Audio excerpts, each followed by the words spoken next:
Good day and welcome to Letters and Politics. I'm Mitch Jeserich. Today we're going to be in conversation about the relations between the United States and Iraq before the 2003 invasion of Iraq, U.S. invasion of Iraq, or even before the 1991 Gulf War. What was the relationship that led up to these two events that are really important in global history?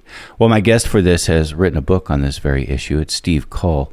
Steve Coll is a Pulitzer Prize winning journalist and also Dean Emeritus of the Columbia Journalism School. He's previously president of the Public Policy Institute, New America in Washington, D.C.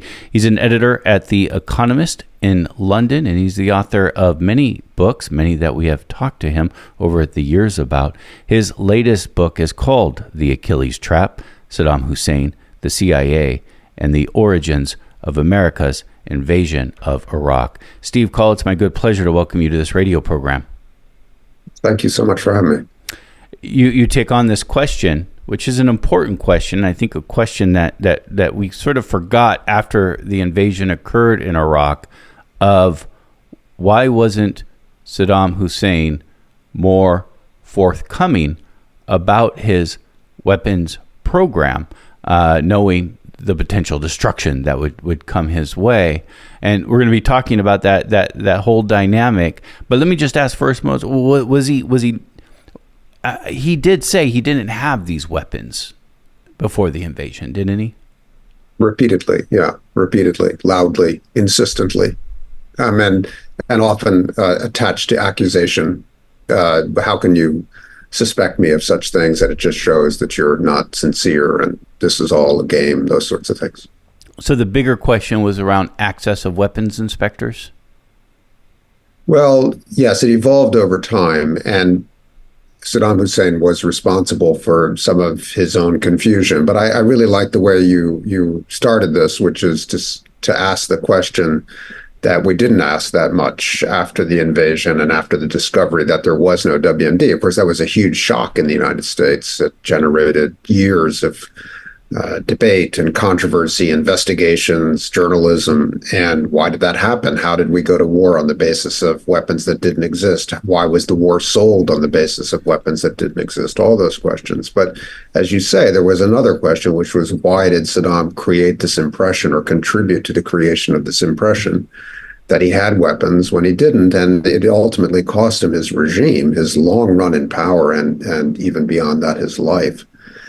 So, as you say, it's a complicated answer, and we'll have time to unpack it. But essentially what happened was that he did have these weapons during the 1980s. He used them in plain sight. He had the largest chemical weapons arsenal of any government since the First World War, and he used the weapons on Iranian troops during the war he fought with Iran during the 1980s extensively, more than, again, anybody had used chemical weapons since the First World War.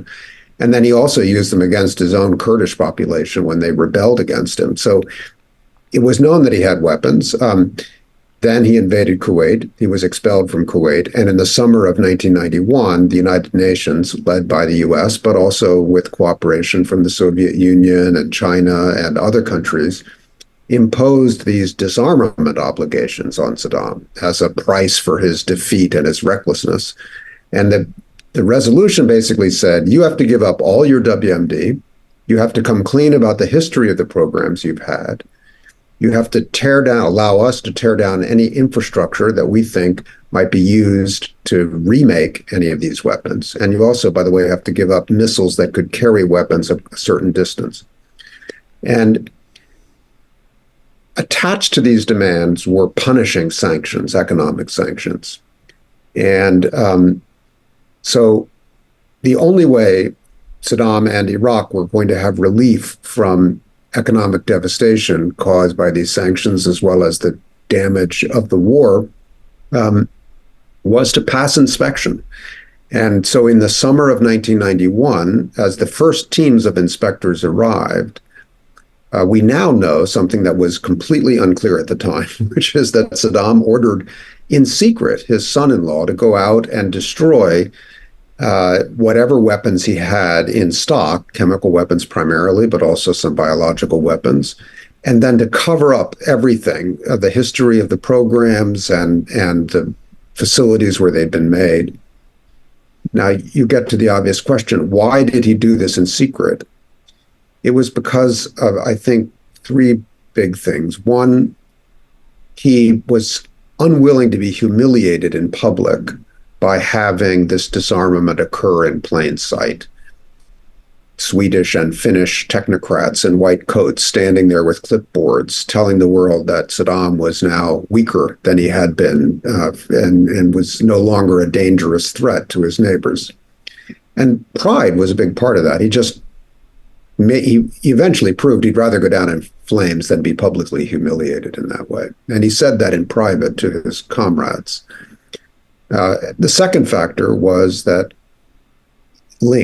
he was afraid that he would be vulnerable to attack, first by his enemies within, generals and restive coup makers, and then by his neighbors, Iran, with whom he'd fought a long war, and Israel, who he feared.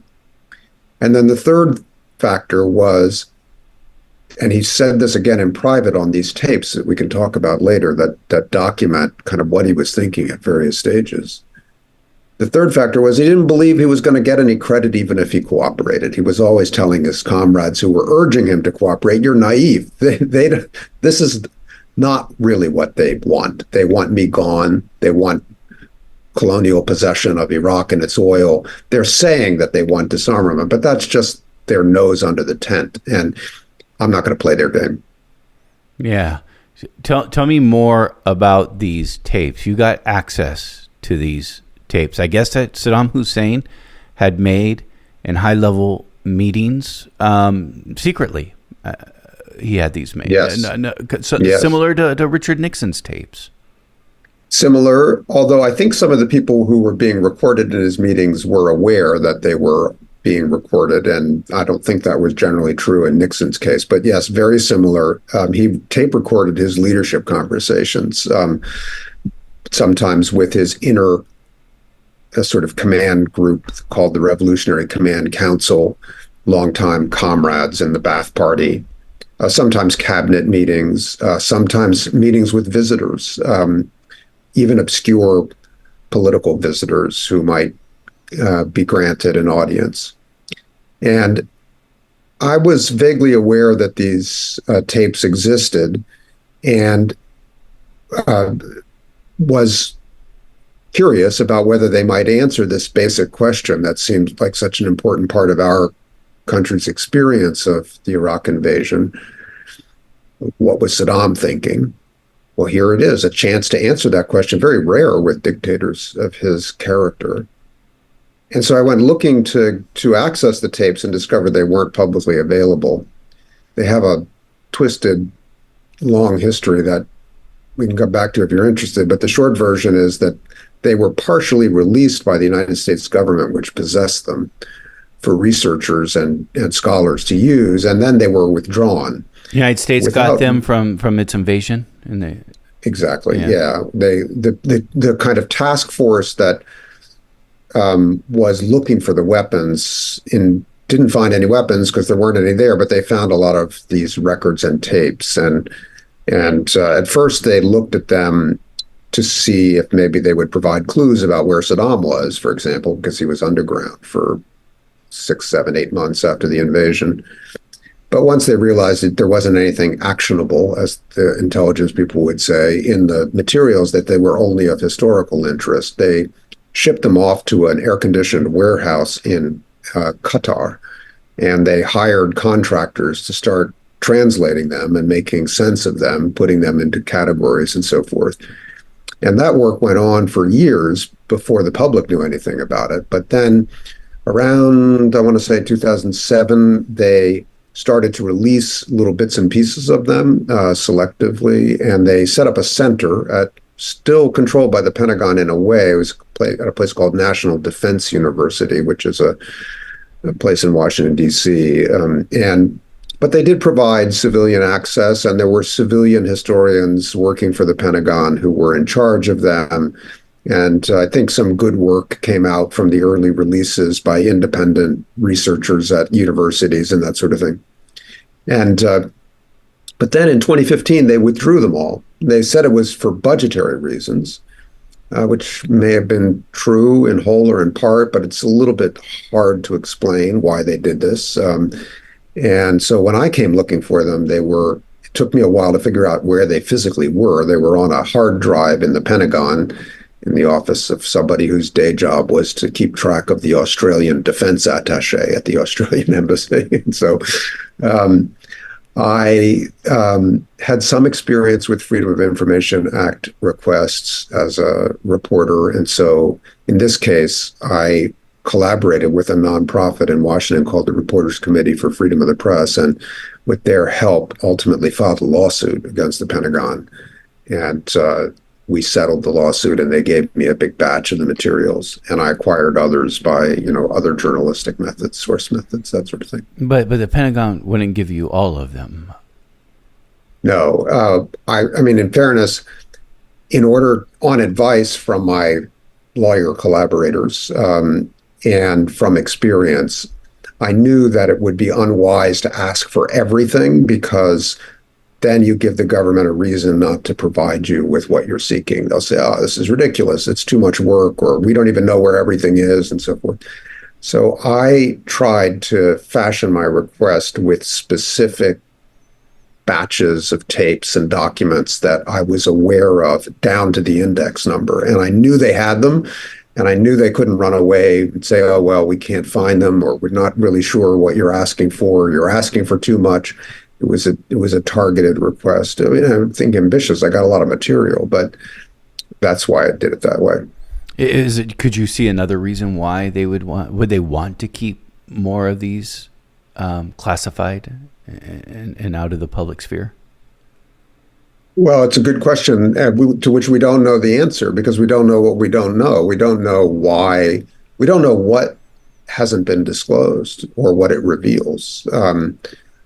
I'm guessing that most of the highlights of what these tapes show about history and about what America missed, or interactions with the United States, that most of that is out there. And yet I can't be sure, because I haven't been able to look through it all, and nor has anyone independent of the government been able to do so. And has the government, if they found embarrassing materials in there, have they kept them and just kept them away from the public, or did they just drop them in the lake by accident, quote unquote, one day? Or, well, it may be a long time before we can be sure of that. But yeah, it's a shame, because apart from the centrality of the Iraq War and the invasion to American experience over the last 20 years, and the 20,000 soldiers, American soldiers who were wounded or killed in the war, and their families who might wonder what this was all about, or how did this happen, not to mention many other citizens who were affected by the war or concerned about it. There's really no reason to be hiding this material. You used the word classified. I started using that word when I was starting out, but then someone pointed out, well, actually, these are not classified, because they can't be, because they were not U.S. originated materials. You can't classify another government's files, no matter how sensitive they might be. Now, you can call them sensitive. You can withhold them on the grounds that they could upend U.S. foreign policy or something, but they're not subject to classification laws, which can be severe restrictions. And so in any event, apart from the Iraq story, which is important, vitally important, it's also so rare that you can study how a dictatorship like Saddam's works, and how decisions are made, how debates are held or not held.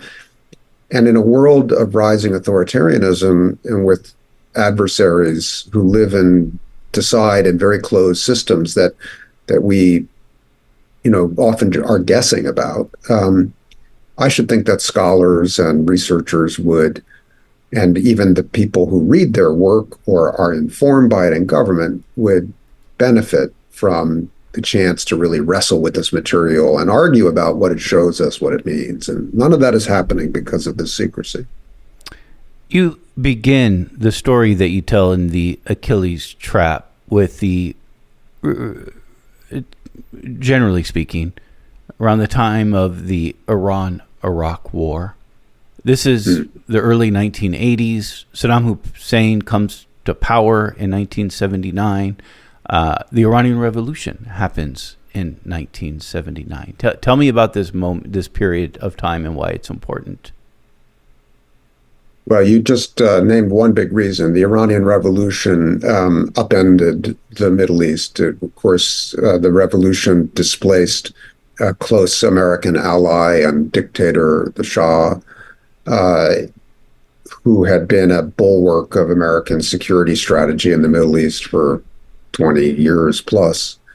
And he was, of course, followed after some turmoil and instability by Ayatollah Khomeini, who had a vision of an expansionist, politicized Islamist revolution, reflecting Iran's majority Shia strain of Islamic faith. And so he wanted to strengthen the network of Shia influence in the Islamic world. And he was quite political in his vision of how that might be done. Well, if you want to expand Shiism, the first place it's logical to look from Tehran is Iraq, because the majority of Iraq's population is Shia, but Saddam Hussein was not a Sunni strongman sitting, reflecting a sizable minority group in religious terms in Iraq, but again, nowhere near as numerous as the Shia majority. And so Ayatollah Khomeini started rattling his revolutionary saber at Baghdad, and Saddam took note of this. And he knew a lot about Ayatollah Khomeini, who had spent some of his period of exile in Iraq, and Saddam had in fact thrown him out. Those of us old enough to remember Ayatollah Khomeini's kind of triumph recall him arriving in Iran from Paris, where he spent the last part of his exile. But for many years before he was in Paris, he was in Iraq, and Saddam basically threw him out and sent him to France. So anyway, Saddam had Ayatollah Khomeini on his brain as the 80s began and as the revolution in Tehran took hold. And he decided, based on inaccurate information that he was receiving, that the Ayatollah Khomeini was weak, that factionalism in the regime meant there was an opportunity to knock it off before it could consolidate power. And so in September of 1980, he started a disastrous war without further provocation than just Ayatollah Khomeini's existence and verbal threats. He wasn't being attacked. Iran wasn't planning to invade Iraq. So Saddam waged his own preemptive war and thought that he could handle it quickly. Instead, his troops performed disastrously in the first weeks. They went across the border, got bogged down, and infamously, a World War I-like stalemate began to unfold that lasted until 1988, claimed 1 million lives, and ended in territorial terms where it began, with no gain by either side. So this disastrous war. And this, ended up configuring some of Saddam's thinking about the United States, because in 1982, the Reagan administration, looking at the war from satellites, panicked in the belief, based on what they were seeing, that the Iranians might be about to break through Iraq's defensive lines, drive on Baghdad, and overthrow Saddam. And as much as the Reagan administration had mixed feelings about Saddam, they certainly didn't want to see Ayatollah Khomeini expanding his reach.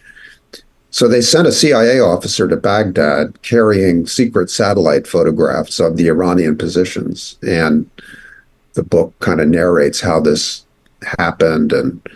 And the short version is that after that officer was received and the photos shared, the U.S. engaged in a secret collaboration with Saddam from 1982 right through the end of the war, in which it tried to advantage Saddam against the Iranians by providing him these exclusive satellite photos.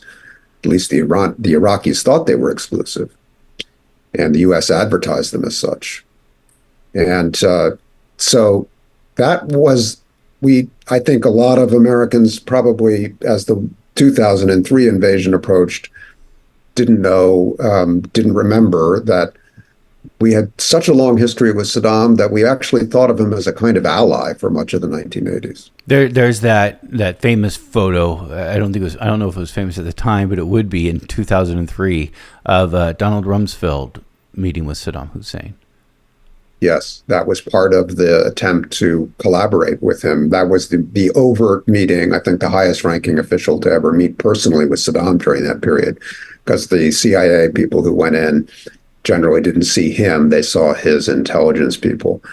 But shortly after that Rumsfeld visit, this cooperation became a source of enormous disappointment and suspicion for Saddam, a kind of breach in his relations with the United States that really prefigures a lot of the conflict and misunderstandings that are to follow. And it went like this. I mean, throughout the time that the CIA was providing him these photos, Saddam, who was raised as a pan-Arab nationalist, anti-Zionist, anti-American youth in the cafes of Egypt during the era of Nasser and kind of proud, defiant pan-Arab nationalism and wars with Israel. That was his youth. His political beliefs were rooted in those years, and he never really shook them off. And one tenet that he had internalized was that the U.S. was the secret hand behind Israel, and that the U.S. and Israel were not so secret, the controlling hand, and that the U.S. and Israel were enemies of Iraq, and that they were secretly conspiring with Iran, with Ayatollah Khomeini, against him, against Saddam.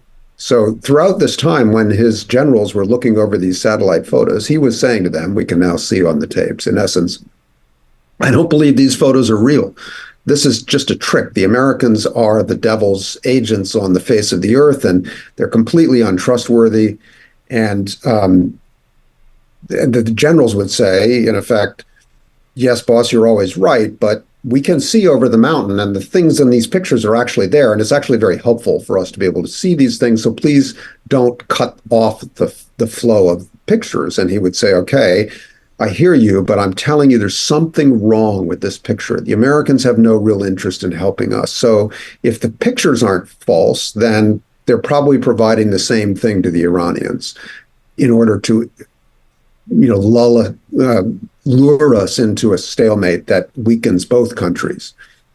Now, that was not a crazy thought, as it turned out, because in 1986, the Reagan administration revealed what became known as the Iran-Contra scandal. And the Iran part of the Iran-Contra scandal was that Israel had persuaded the Reagan administration to secretly sell deadly anti-tank and other weapons to Ayatollah Khomeini to use against Iraq, and had provided Ayatollah Khomeini with substantial intelligence, the extent of which is still classified, but substantial intelligence, in the hope that Iran would use its influence to release American and allied hostages being held by Iranian proxies in Lebanon. And this scandal was a massive shock to much of the Arab world and to the United States. People ultimately went to prison. It consumed newspaper headlines for a year or two. And the funny thing on the tapes is the morning after this is revealed, Saddam gathers with his comrades and he says, I told you so. Was it a shock to him? Yeah, it was not a shock to him. He's the least surprised world leader. And also just kind of crowing about, see, I told you, you people are so naive.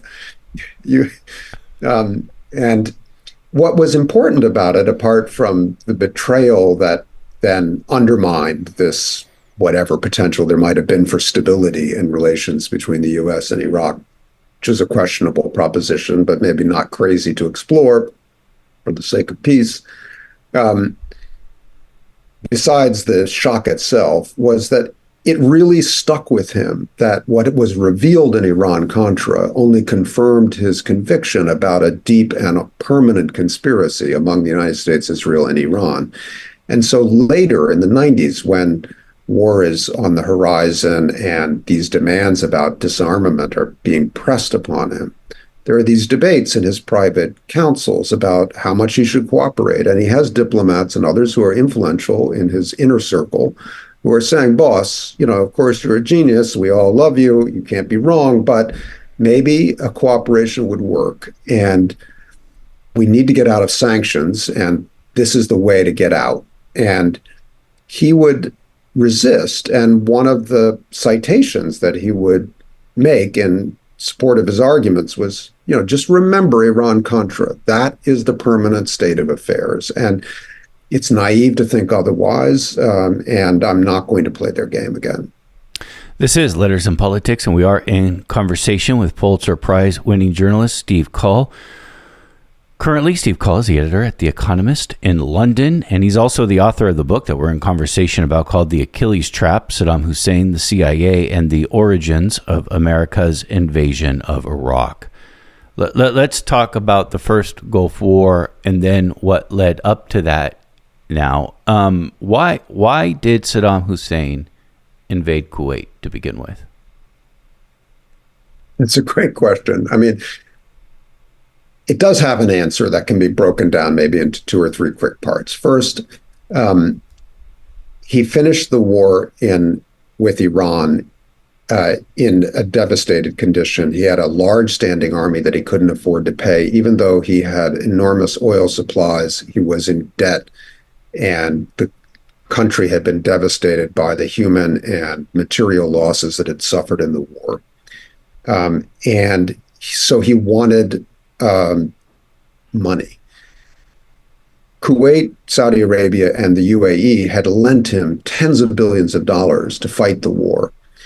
And he, not without reason, saw himself as their sort of mercenary figure. He alone had been able to hold the Iranian Revolution at bay. It threatened all of them, but he alone had paid the price for keeping Khomeini at bay.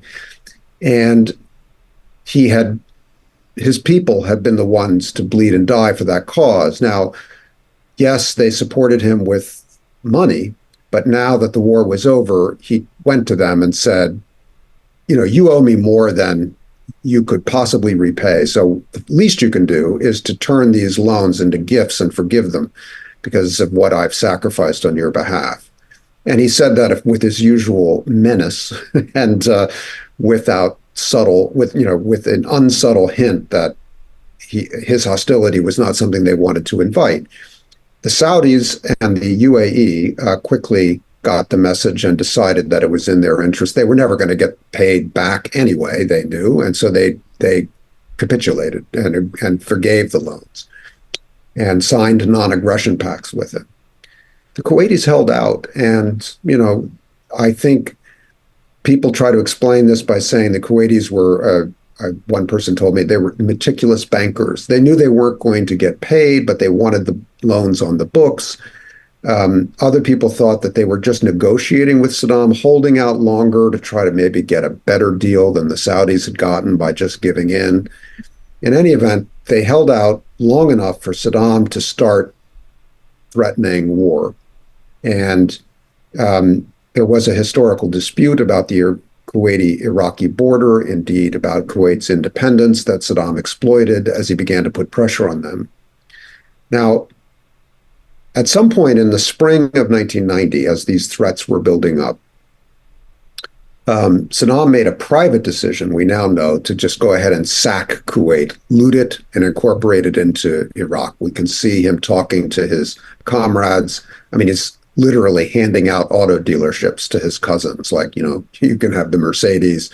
He wants to make sure they bring back all of Kuwait's camels to Iraq, for example, and he has this list of what they're going to do. But meantime, he's saying in public that he's still open to compromise and that, this is an economic issue that could be resolved by economic terms. And as his threats increase and he starts to mobilize forces and move them toward the Kuwaiti border, which was essentially undefended. Kuwait was so small and so flat desert, and they didn't have an army that could stop Iraq even if they wanted to try. So George H.W. Bush, our highly qualified foreign policy president, starts to do what you'd expect someone experienced to do, which is he starts calling around to everyone who knows Saddam in the region, Hosni Mubarak, the leader of Egypt, King Hussein of Jordan, King Fahd in Saudi Arabia, people in the UAE. And you say, look, I'm worried. He looks like he's going to invade. What should I do? And they all say, don't do anything. This is just a bluff. He just wants to get paid.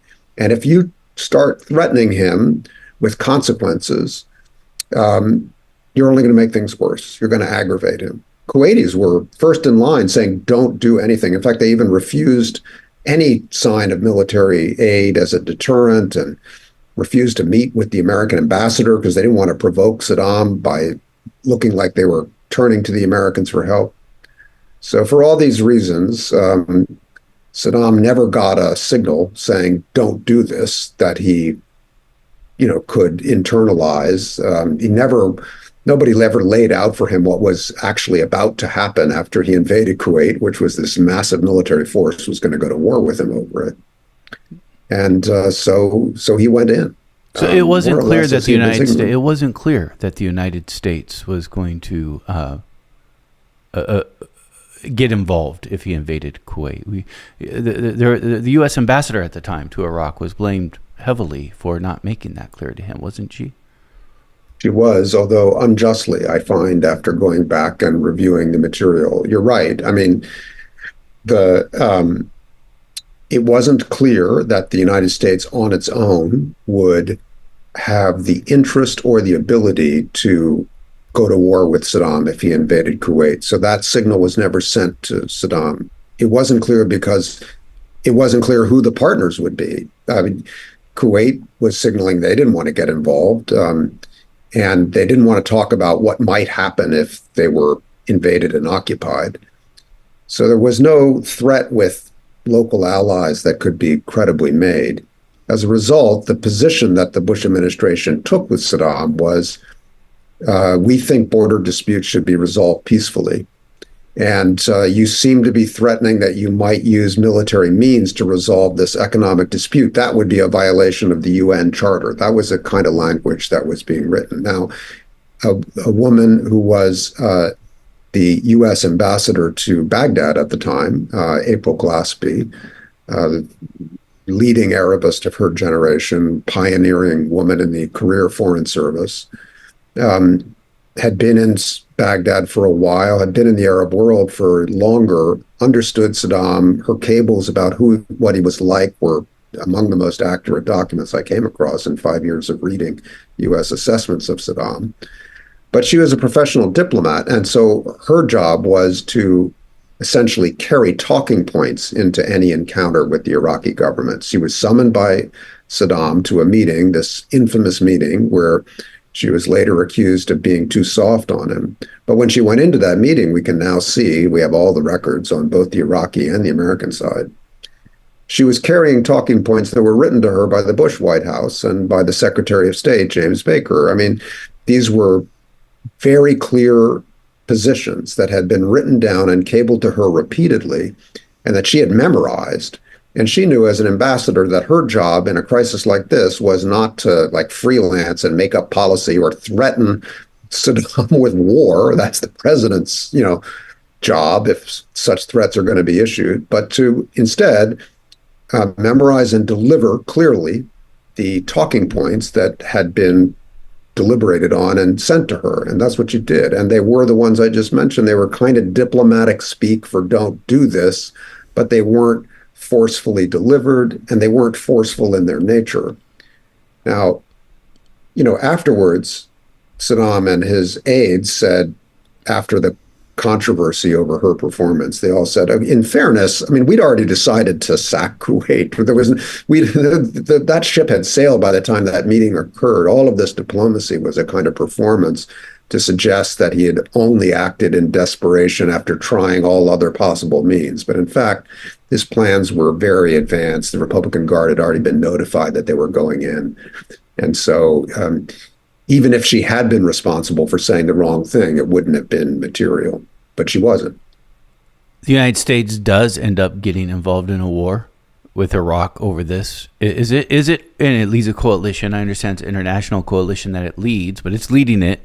Is it over oil? Is the issue for the United States access to oil? Yes. I mean, I think you can say that. I mean, Kuwait still has among, if not the largest per capita oil reserves in the world. They were a substantial factor at that time in the world economy because of the ease with which their bountiful oil was brought to market.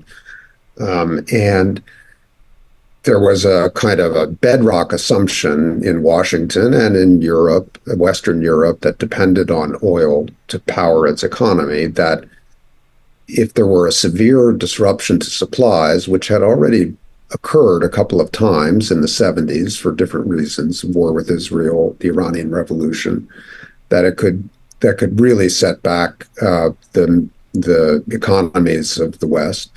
And maybe more threatening, if Saddam had all of his own oil plus all of Kuwait's oil, he'd already started two wars against neighbors without being provoked, seriously provoked. I mean, the Kuwaiti refusal to convert loans to gifts was maybe not a cause of war that anybody at the UN was willing to recognize.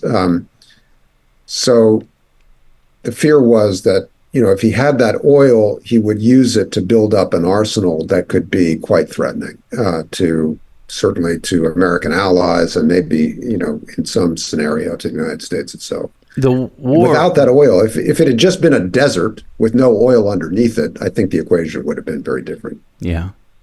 The war itself would make the United States a permanent fixture around Iraq, at least. Saddam Hussein massacred Kurds, Shias, Kurds in the north, Shias in the south.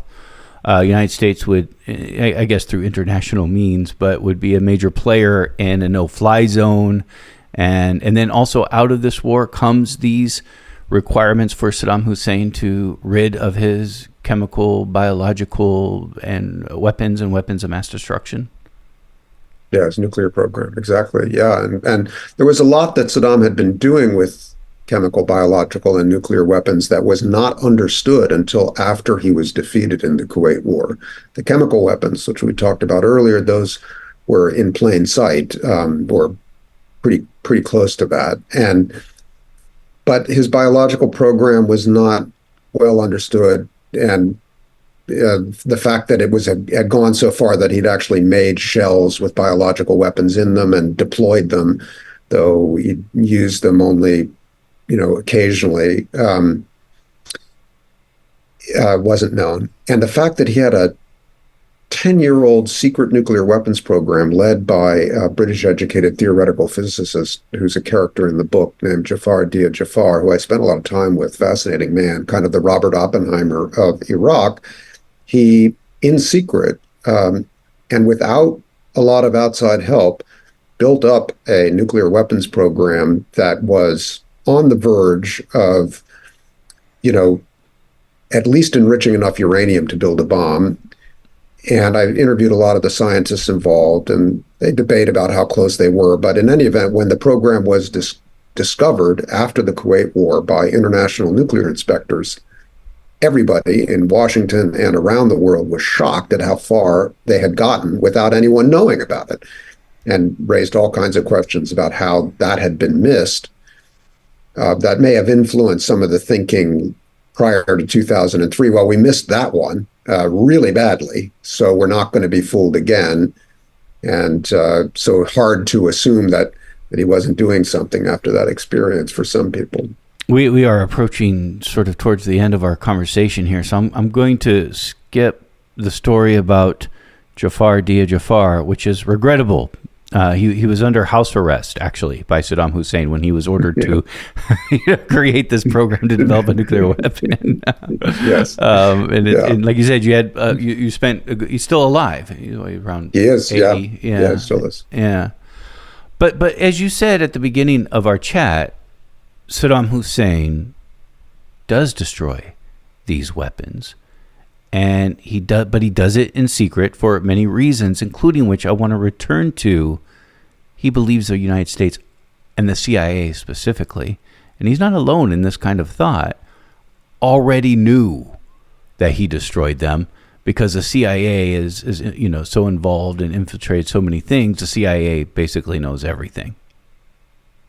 Exactly. Yeah. And so the implication of that is, well, they're making all these accusations day after day, saying I have stuff that the CIA must know I don't have. So what's going on? Well, it's a game to knock me out of power. It's just using WMD as a story to muster a war against me, and I'm not going to cooperate. And it hardened his somewhat,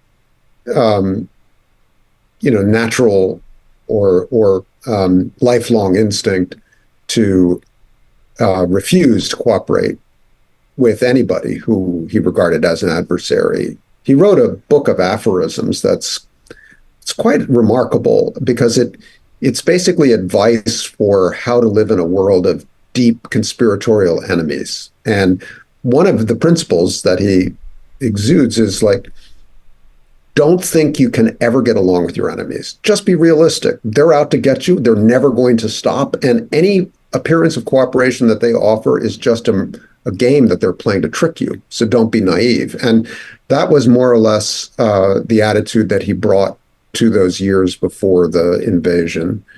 And, it seemed to the U.S. and to its allies as further evidence that he was hiding things because he was so defiant. Why are you so defiant? And it was because he thought this was all a charade. CIA already knew the truth. And he also thought, in the tapes show him talking to his comrades, even in the early 90s, again, some of his diplomats are saying he should help these inspectors. He says, look, you don't understand. They already know we don't have this stuff, but also these inspections won't ever lead to sanctions relief because what they really want is for me to be removed from power. Well, in 1997, he was confirmed in that belief when Madeleine Albright, then the Secretary of State, delivered a speech for the Clinton administration in which she announced that U.S. policy was, doesn't matter if he disarms, we're not going to permit sanctions relief until he's gone. And once he heard that, within months, he threw all of the inspectors out, which, finally confirmed that there's really no reason for me to even pretend to play this game. And that blindness, the fact that there was nobody on the ground to look at things, only reinforced the fear that he had rebuilt his weapons when 9/11 arrived. But others did know, or at least had a strong feeling that the weapons had been destroyed. UN weapons inspector Scott Ritter had claimed that these weapons were not there, and he was there in the 1990s. Even in the lead up to the Iraq War, we know that some of the intelligence we were all given in the media was cherry picked, but there was other assessments that put great doubt about Saddam Hussein having these weapons. Yeah, I mean, I think the two leading inspectors between 2001 and 2003, Mohammed al-Baradei, who was running the nuclear watchdog agency, he came the closest to saying outright they don't have any nuclear weapons. And really, I don't even have any questions about their past programs that haven't been answered. Yes, they did have a past program, but no, it no longer exists. And there's no evidence that it's being kind of secretly tweaked or restarted. Then Hans Blix, who was in charge of everything except the nuclear program, he was a little bit less definitive, but as the war approached and he kept coming back to the Security Council, having to say, I can't find anything. Your intelligence agencies keep saying, look here, look there. I go to every address you suggest, there's nothing there. So I'm beginning to think there's nothing there. But he was kind of a politician in the way he approached it. He was under pressure from the US government and many governments to say what they wanted him to say. And so he played it right down the middle, I think. But if you read what he was saying, he was certainly indicating that there might be nothing at all. And he said that in private to world leaders like Jacques Chirac and Tony Blair. He said to Blair, it'll be ironic if you go in and there's nothing there at all. Have you considered that? Like, nobody was saying that to these people, I don't think, except for the international civil servants. Yeah. I mean, I guess, and finally, I guess I'm just trying to get at, yes, I think Saddam Hussein wasn't forthcoming about his weapons programs for reasons that we pointed out. But I don't think you're making an argument here then that that the United States then had reason to believe he still had these weapons. No, I mean, I think it was a catastrophic failure of intelligence and of understanding. I think what I'm hoping this book contributes, besides just enlarging our understanding of the history of this huge consequential turning point in our national experience, is to document how that failure unfolded, not only as bad intelligence tradecraft and cynical politics and propaganda and other things that are true about what happened between 9/11 and 2003 in the US system, but also just this absolute misunderstanding of the adversary, born of some of these complexities about the adversary's behavior, but also the fact that we didn't ever want to talk to him. We isolated him. We had no contact with him at all between 1991 and 2003. We missed the fact that in the weeks and months before the war in 2003, what was he doing? He was obsessed about writing novels in longhand at home. He wasn't preparing his great war machine. So these are the things we missed by isolating ourselves. I know you listened to the tapes. Did you read any of the novels? I did, yeah, in translation, one of them. I mean, they're really awful. Although I have to say, Zabiba and the King, which is the one that's fully translated in English, which is a kind of allegory. It has all sorts of ugly stuff in it, but at least it makes sense. You can understand what he's trying to do. Some of the other novels are just like endlessly turgid and unreadable. Steve Coll, thank you for your time. Yeah, thank you for having me. Steve Coll has been our guest again. He's a Pulitzer Prize winning journalist. Currently, he's editor at The Economist in London, and he's joined us to talk about his book, The Achilles Trap, Saddam Hussein, the CIA, and the Origins of America's Invasion of Iraq.